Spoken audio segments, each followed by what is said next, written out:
अशोभनीय भाषा का उपयोग कर रील्स बनाकर इंस्टाग्राम पर आईडी से अपलोड करने वाले आरोपी वैभव महेश पराते उम्र 18 वर्ष तांडापेट पांचाली निवासी को पुलिस ने गिरफ्तार कर उसका मोबाइल फोन जब्त कर लिया है।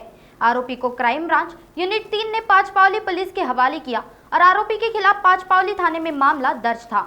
मेरा नाम वैभव पराते, मैं गाली वाली वीडियो बनाता था, तो सबको माफ़ी मांगता हूँ। नागपुर पुलिस, नागपुर के लोगों से आजकल ऐसी वीडियो नहीं बनाऊंगा कभी मैं ज़िंदगी में। सॉरी भाई लोग, अगली बार से ऐसा कुछ नहीं करूँगा मैं। जो गलती हो माफ़ कर दो, अगली बार से वीडियो नहीं बनाऊंगा ऐसे में।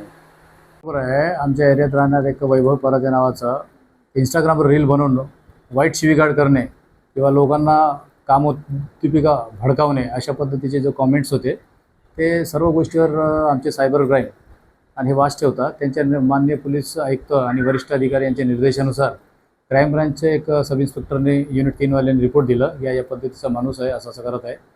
आम्ही त्या आरोपीला ताब्यात घेऊन त्याचा मोबाईल जप्त केलेली आहे।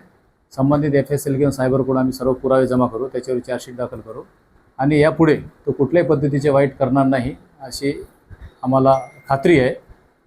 त्याला ताब्यात घेऊन कायदेशीर कारवाई करीत आहे। त्याच्या लहानपणी त्याचा वडील सोडून गेलेला आहे, सध्या सिंगल पॅरेंट आहे, तो आई सांभाळ पालन पोषण करते।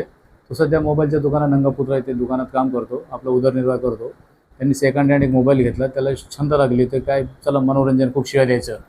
परंतु जेव्हा आमच्या सायबरच्या आणि वरिष्ठ अधिकाऱ्यांच्या लक्षात आलं ते अशा जे वाईट कृत्य करणारे आहे त्याच्यावर कायदेशीर कारवाई करण्यासाठी आम्ही पोलीस कसून आहे आणि त्याची तयारी प्रत्येक जो कोणी चुकीचं गेल्या त्याला आम्ही सोडणार नाही।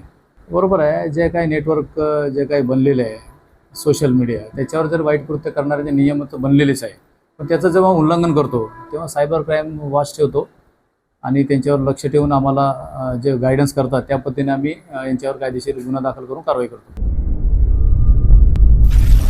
नागपुर समय, गली से दिल्ली तक।